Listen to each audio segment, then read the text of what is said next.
정체성, 변하지 않는 존재의 본질을 깨닫는 성질 또는 그 존재를 말한다고 합니다.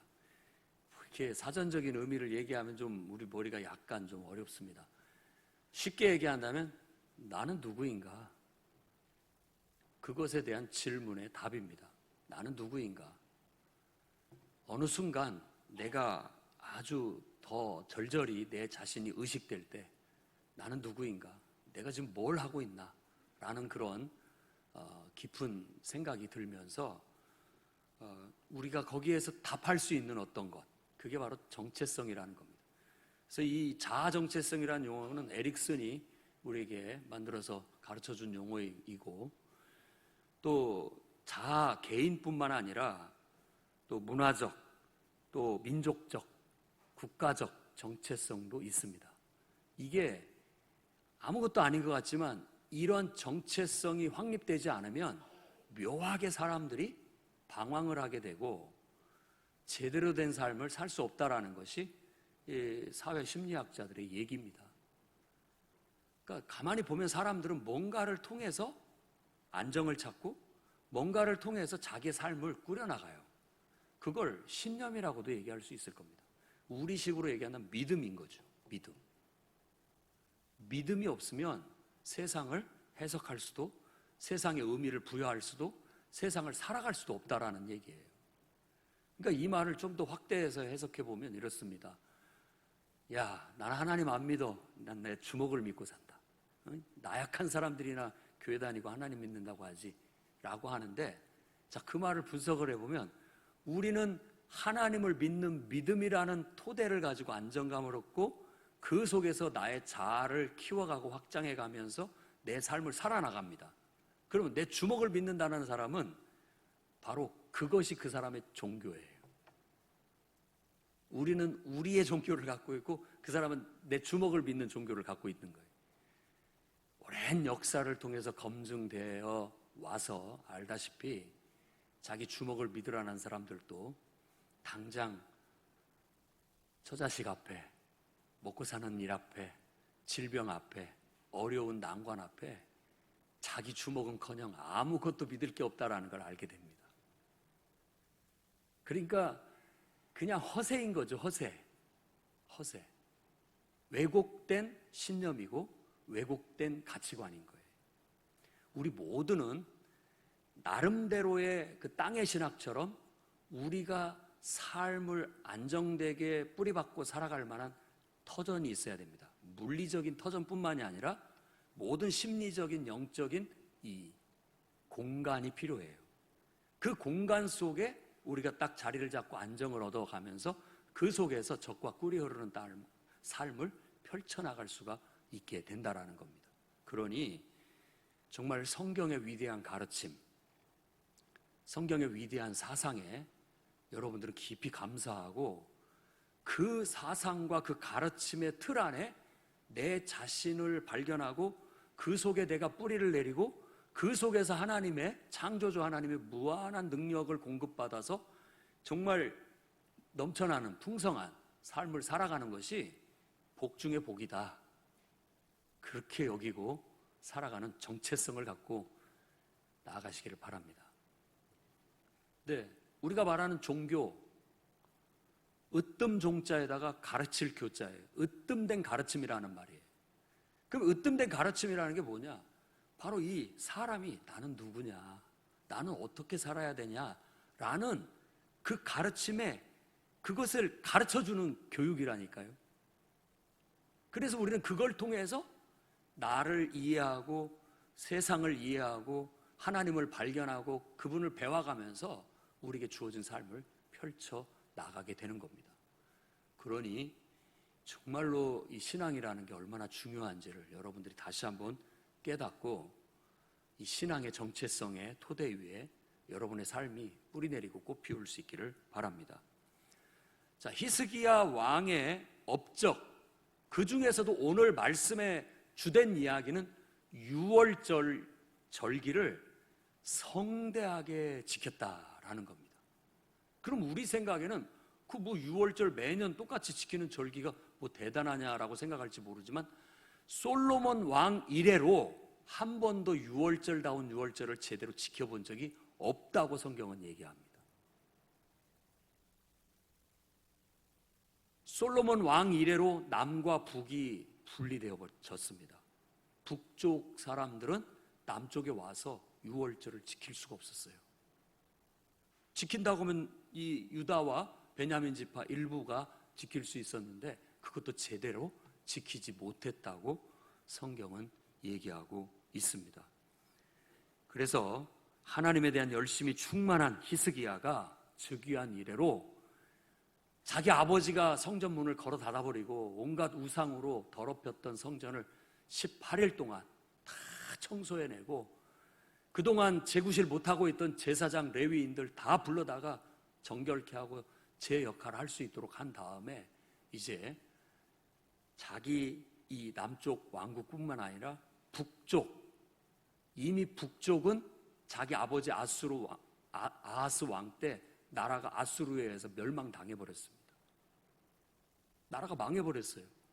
그리고 흩어진 유민들을 보발꾼을 보내 방을 붙이고 모두를 다 초대해서 우리 한번 유월절 지키자라고 방을 내리게 되었다라는 겁니다. 그것을 오늘 성경에서는 이 히스기야 왕의 위대한 업적, 하나님께서 히스기야를 통해서 놀라운 역사를 일으키신 것으로 우리에게 소개해주고 있습니다. 이 유월절이야말로 이스라엘, 그들이 하나님의 백성이라는 정체성을 가장 잘 보여주는 절기였다라는 것입니다. 그래서 저는 오늘 이 본문을 통해서 정체성을 회복하라는 하나님의 말씀을 다음과 같이 여러분에게 전하고자 합니다. 첫째는 구원의 은혜를 회복함으로 여러분의 정체성을 회복하시기를 바랍니다. 유월절, 그 말대로 히브리어로는 페사흐라고 합니다. 그 말은 뛰어넘었다 라는 뜻입니다. 영어로는 패스오버죠. 넘어갔다라는 겁니다. 하나님께서 이스라엘 백성들을 애굽에서 구원해 내실 때 마지막 재앙으로 내린 게 장자의 죽음의 재앙이었습니다. 죽음의 천사를 보내 이 애굽에 살고 있던 모든 초태생들은 다 죽게 만들고 있을 때 설주와 임방에 약속대로 어린 양의 피를 바른 집 안에 있는 유대인들, 하나님의 약속의 백성들 집에는 죽음의 천사가 그 집은 통과했다, 넘어갔다라는 의미를 담은 이름이었던 것입니다. 그래서 유월절은 하나님의 구원의 은혜를 상징합니다. 하나님께서 우리를 그 죄악 가운데서, 그 노예 가운데서 해방하시고 구원하시는데 우리도 죽어마땅했지만 하나님의 은혜로 우리의 죽음이 생명으로 바뀌었다라는 그런 은혜를 상기시키는 거예요. 그러니까 그 은혜가 아니었다면 이스라엘 백성은 없습니다. 그 은혜가 아니었다면 하나님의 이 유대인들은 자기의 존재의 정체성을 찾을 수가 없는 거죠. 오늘날 성도들은 그리스도인의 정체성은 어디에 있느냐? 바로 예수 그리스도의 십자가의 죽음과 부활을 통한 구원의 은혜의 토대를 두고 있음을 우리가 아셔야 되겠습니다. 그 구원의 은혜를 처음 접했을 때 정말 나의 죄가 얼마나 더럽고 추한지를 너무나 절실히 깨닫고 주님 앞에서, 주님, 저는 죄인입니다. 내 죄를 위해서 주님이 대신 십자가에 죽으셨으니 이 일을 어찌한단 말입니까? 주님 이제 내려오시고 제가 그 십자가에 대신 죽겠습니다 라고 고백하며 회개의 눈물을 흘렸던 그 은혜, 그 은혜에 내 자아의 정체성, 신앙의 정체성, 삶의 정체성을 두어야 된다라는 겁니다. 만일 우리가 이 시간에 그 은혜가 가물가물하고 그 은혜는 왕년에 그냥 빛난 그냥 자랑거리일 뿐, 지금은 그 은혜가 하나도 느껴지지 않고 내 영혼이 메말라 있고 구원의 기쁨과 감격, 십자가 생각해도 이제는 감동도 없고 눈물도 안 나고 정말 예수 그리스도께서 나를 위해서 죽으셨고 고난 당하셨다는 걸 들어도 별 감흥이 없다면 오늘 그 구원의 은혜를 회복함으로 여러분의 신앙의 정체성을 회복하시기 바랍니다. 처음 받았던 그 은혜, 그 뜨겁게 흘렸던 눈물, 너무나 좋아서 정말 막 세상이 다 천국과 같이 보이고 모든 사람들이 천사처럼 보였던 그때 당시에 그 순수하고 아름다웠던 은혜, 예배가 너무 드리고 싶어서 그냥 벌써 1시간 전부터 와서 기다리고 앉아있고, 또 기도가 하고 싶어서 그냥 모든 어떤 만사를 제쳐놓고 예배당에 와서 기도하는 걸 즐겼던 그때의 그 구원의 감격과 기쁨과 그 은혜, 우리는 기억하고 있는지 아니면 지금 유지하고 있는지 우리 자신들을 돌아보아 구원의 은혜를 회복함으로 여러분들이 성도로서의 정체성을 다시 한번 회복할 수 있기를 주의 이름으로 축원합니다. 두 번째로는 거룩한 백성, 하나님의 거룩한 백성됨을 회복하는 여러분들이 되시기를 바랍니다. 신앙의 정체성이라는 게 나는 하나님의 백성이야, 혹은 나는 하나님의 자녀야 라는 것입니다. 북왕국 이스라엘은 여로보암과 르호보암 때 북쪽이 나누어지면서부터 북쪽은 서서히 자신들이 하나님을 섬기는 하나님 백성이라는 정체성이 희미해지더니만 정말 아합 왕 때는 거의 다 탈탈 털어먹었습니다. 이게 예수 믿는 사람인지 가나안의 이방신을 섬기는 사람인지 모를 정도로 흐트러졌다고요. 그러다가 결국 많은 하나님의 뛰어난 선지자들, 엘리야, 엘리사 같은 능력 있는 선지자들을 보냈지만 그들이 인공호흡으로 해도 별 기미가 없어요. 그래서 결국은 아수르에 의해서 그 나라가 호세아 왕 때 멸망당해버리고 마는 것입니다. 하나님의 백성이라는 정체성을 잃어버린 거죠. 그러나 그 나라가 망한 상태에 흩어진 유민들을 향하여 히스기야는 보발꾼을 보내서 다 보냅니다. 에브라임 므낫세라고 얘기를 했지만 사실은 북왕국의 중심은 에브라임이고 므낫세, 요셉 지파입니다. 그들에게 보내서 야, 우리 하나님 백성 아니냐, 다 같이 모여서 우리 하나님을 예배하자, 유월절을 지키자라고 하면서 다시 하나님의 거룩한 선택받은 백성이라는 정체성을 회복하자고 권했던 것입니다. 정말 상처받은 그 유민들은 그것을 조롱하고 비난하고 너나 잘해라 뭐 이런 식으로 받아들였지만, 일부는 그래, 우리가 하나님 백성인데 그동안 역사적인 어떤 이 모든 문제로 인하여 우리가 그동안 하나님을 멀리했구나, 하나님의 백성이라는 정체성을 희미하게 잃어버리고 살았구나, 다시 돌아가자. 이 히스기야의 편지도 오늘 30장을 읽어보면 여호와께 돌아와라, 하나님은 자비롭고 은혜로워서 돌아만 온다면 너희와 함께 해주실 것이다, 얼굴을 너희에게 향하게 하실 것이다 라고 얘기를 했던 겁니다. 그 말을 통해서 다시 우리 하나님 백성이잖아, 하나가 돼야지 라고 했던 겁니다. 우리도 역사에 정말 혼돈 속에서 남북이 38선으로 갈려졌더니만 전쟁을 치르고 이제는 휴전선으로 가로막혀 있습니다. 우리의 민족 정체성, 어떤 정체성으로 남북이 공산주의니 민주주의니 이념을 떠나서 하나가 될 수 있을까요?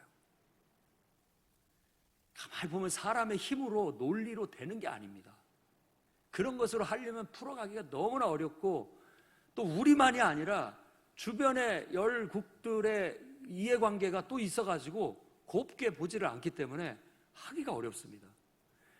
이 남한국, 북한국도 막 한 400년 동안 피 터지게 싸웠고, 그 뒤에도 간간히 좀 친하게도 지냈다가 또 다시 적대적이었다가 이런 과정을 반복하며 지냈습니다. 왜 그들은 하나 될 수 없었을까요?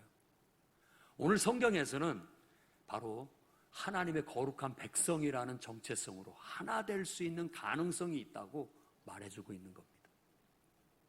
저는 온 인류가 창조주 하나님을 믿는 믿음 안에서 모두가 형제자매가 될 수 있다고 믿습니다.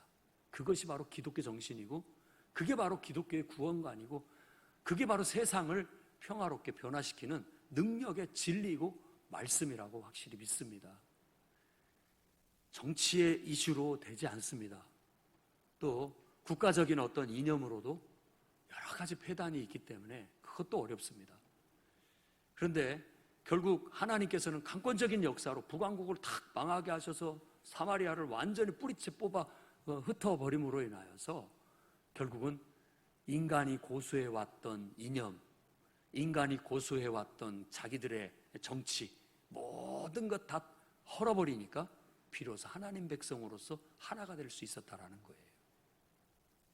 그래서 예루살렘에 모여 다 모든 이해관계를 벗어버리고 우리는 거룩한 하나님 백성이니 함께 예배하자, 그런 역사가 이루어질 수 있었던 것이죠. 그래서 우리도 이 휴전선이 걷어지고 남한 사람이나 북한 사람이나 다 같이 우리 하나님을 예배합시다 라고 해서 다 모여서 찬송과 예배를, 정말 영광스러운 예배를 드릴 날이 올 수 있었으면 좋겠습니다. 우리 모든 성도들이 그런 비전을 갖고, 어찌 될지는 모르지만 불가능해 보이지만 계란으로 바위 치는 것 같고 골리앗 앞에 다윗 같지만 그래도 우리는 믿음으로 선포하고 기도하고 나아가게 된다면 정치로가 아니라 어떤 지도자를 통해서가 아니라 하나님의 강권적인 역사하심으로, 그렇게 하지 않으면 안 될 상황 속으로 하나님이 이끌어서 이 민족이 해방을 맞이한 것처럼 그런 통일도 맞이할 수 있는 날이 왔으면 좋겠습니다.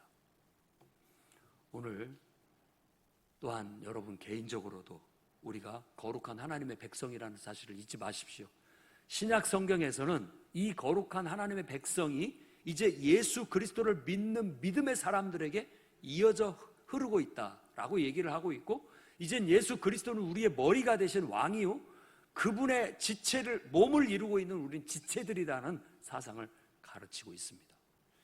어떤 이제 신앙의 좀 한쪽 극단에 처한 사람들은 이렇게 얘기합니다. 나 하나님을 믿고 있다. 나 하나님을 잘 믿으면 됐지 꼭 교회를 가야 되느냐, 뭐 사람들하고 어울리고 싶지는 않다. 그러면서 내가 잘 믿고 잘 섬기면 되는 거 아니냐라고 얘기를 하는데, 그런 말들은 맞는 듯 하지만 어폐가 있습니다. 반쪽짜리 신앙인 것이죠. 온전하지 못한 신앙이 돼버리고 마는 거예요.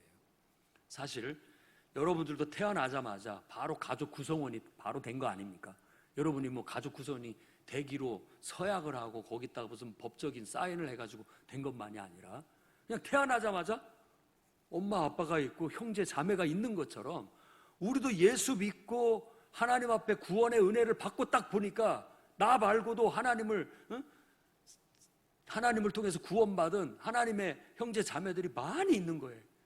그들과 더불어서 지체의식을 가지고 형제 자매, 형제 사랑을 이루면서 그 속에서 하나님의 뜻을 추구하고 하나님의 역사를 이루어 나가는 것이 바로 거룩한 하나님의 백성됨을 이어가는 오늘날 교회와 성도의 사명이라고 여러분 여겨야 되겠습니다. 그래서 여러분이 몸담고 있고 소속하고 있는 교회를 소중히 여기십시오. 거룩한 백성입니다. 우리는 그것을 통해서 하나가 될 수 있어요. 그리고 그 속에서 나 혼자서는 느낄 수 없는 많은 역동들을 경험하게 되는 겁니다. 거기서는 아픔이나 상처도 있지만 내가 나를 초월해내는 기쁨과 성장과 성숙과 말로 할 수 없는 어떤 천상의 은혜들이 있다라는 겁니다. 우리 모두에게 책임이 있습니다. 교회가 은혜롭지 못하거나 교회가 세상적이거나 교회가 제 기능을 못하는 데는 다 모두의 책임입니다. 담임 목회자뿐만 아니라 모든 구성원들이 제각각의 역할을 다 못해줬기 때문에 그럴 수 있는 거예요. 그러니까 사실 교회를 욕하거나 성도를 욕하거나 뭐 목회자를 욕하는 건 제 얼굴에 침 뱉기와 같은 것이죠. 나부터, 여러분 꼭 그러십시오. 나부터 내가 거룩한 하나님의 백성으로서 역할을 충실히 하자. 그럼으로써 우리 서로가 다 그 어떤 하나님의 구원의 은혜 안에서 성령의 역사 속에서 그런 역동들이 일어나게 되면 그 속에서는 이 세상에서 맛볼 수 없는 구원의 기쁨과 은혜를 회복해 나갈 수 있고 정말 놀라운 경험들을 해나갈 수 있다는 겁니다. 무디가 원래부터 좋은 그런 목사는 아니었습니다. 부모님들은 신앙 안에서 크기를 바라고 신앙교육 안에서 공부할 수 있게 했는데 얘는 반항하다시피 신앙을 거스려 행하고 방탕하듯 그렇게 살았던 사람입니다. 어느 날 친구를 따라서 토요일 날 기도회가 있다고 해서 모임에 한번 가자고 그래서 딱히 할 것도 없고 그래가지고 따라갔답니다. 그래가지고 그 기도회를 참석하고 나오는데 그 친구가 나오면서 오늘 어땠어? 라고 하니까 그 무디가 하는 말이 세상의 어떤 모임보다도 좋았다. 방탕하면서 별의별 쾌락을 추구하는 곳을 다 다녀봤지만 오늘 저녁 기도회에 너무나 좋았다라고 얘기하면서 변화된 거예요. 뭔가 이 거룩한 하나님의 백성들의 모임 속에는 이 세상에서는 느낄 수 없고 맛볼 수 없는 어떤 신성함과 거룩함이 있다라는 거예요. 그 맛을 느낀 사람은 세상의 쾌락이나 즐거움이 아무것도 아닌 거예요. 비교할 수도 없는 정말 숭고하고 더 좋은 것들이 그 속에 있다라는 겁니다. 우리는 거룩한 하나님의 백성됨을 이루어 가야 됩니다. 저와 여러분들이 각자 책임감을 가지고 각자가 노력해줘야 그걸 이뤄낼 수 있습니다. 그래서 정말 세상 사람들이 우연이라도 따라와서 예배를 드려보고 기독교의 모임에 참석해보고 내 참 이런 데는 처음 봤다. 이런 기분, 이런 느낌은 처음이다. 어떤 신성함과 그 거룩함이 존재의 본질에 접근하고 그 속에서의 흡족함과 만족함을 얻을 수 있는 어떤 충족이 일어날 수 있는 그런 것이 될 수 있다라는 겁니다. 그러니 교회를 중심으로 한 마음이 돼서 하나님을 섬기는 거룩한 하나님 백성의 정체성을 우리가 다시 회복해 나아갈 수 있기를 주의 이름으로 축원합니다. 세 번째는 예배의 기쁨을 회복함으로써 우리 성도로서의 정체성을 회복해 나갑시다. 유월절을 지킨다라는 거 이제 막 성전 문을 열고 성전을 청소해내고 그동안 더럽혀졌던 제사장들을 성결케 하고 이제 뭔가를 해보려고 하는데 시간이 없었던 것 같아요. 그래서 유월절을 지킬 날을 넘어서 버렸어요. 말씀을 잘 보면 한 달 후에 유월절을 지키게 됩니다.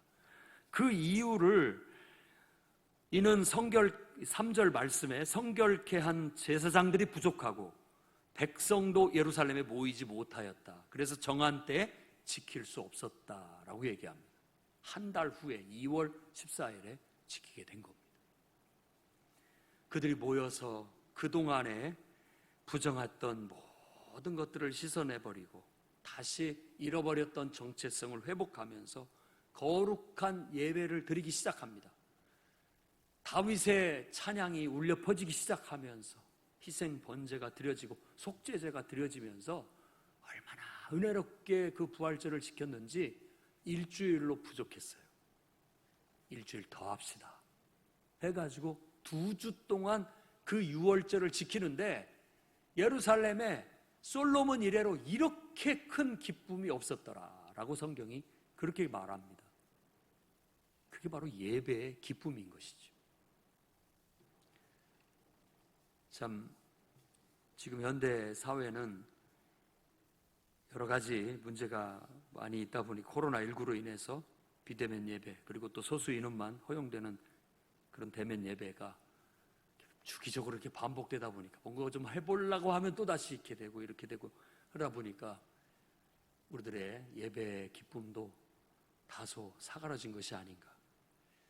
어디를 가든 온도 재야되고 이렇게 소독제 바르는 것들이 다 구비되어져 있어서 이렇게 하는데 우리 몸의 정상 온도 36.5도에서 36.9도 정도라고 하죠. 늘 정상 온도를 유지해야만 어디든 통과시켜주고 건강하다라는 증표를 나타낼 수 있다는 겁니다. 라오디게아 교회도 그 온도가 문제가 돼가지고 책망받았습니다. 차지도 않고 뜨겁지도 않다. 저와 여러분들의 신앙의 온도는 어떻습니까? 건강한 범위 안에 있습니까? 아니면 너무나 이제 식어버려가지고 냉랭해져 버렸는지 한번 우리 자신들을 돌아볼 수 있었으면 좋겠습니다. 다시 정말 활기를 되찾았으면 좋겠고 예배의 기쁨이 회복될 수 있었으면 좋겠습니다. 찬양의 기쁨이 있고 기도에 하나님의 성령의 능력과 임재가 있고 성도들의 특별 찬양 또 간증 헌신들이 울려 퍼져서 이곳이 그냥 풍성한 기쁨이, 그 예배의 기쁨이 넘쳐날 수 있었으면 좋겠습니다. 초대교회 때 오순절날 성령이 임하고 교회가 세워질 때 딱 그랬습니다. 큰 기쁨이 예루살렘에 있었습니다. 날마다 마음을 같이하여 성전에 모이기를 힘쓰고 집에서 떡을 떼며 기쁨과 순전한 마음으로 음식을 먹고 하나님을 찬미하며 온 백성에게 칭송을 받으니 주께서 구원받는 백성을 날마다 더하게 하시니라. 오늘 이 자리에 예배하는 모든 성도님들, 예배의 큰 기쁨을 회복합시다. 기도하겠습니다. 자비의 하나님,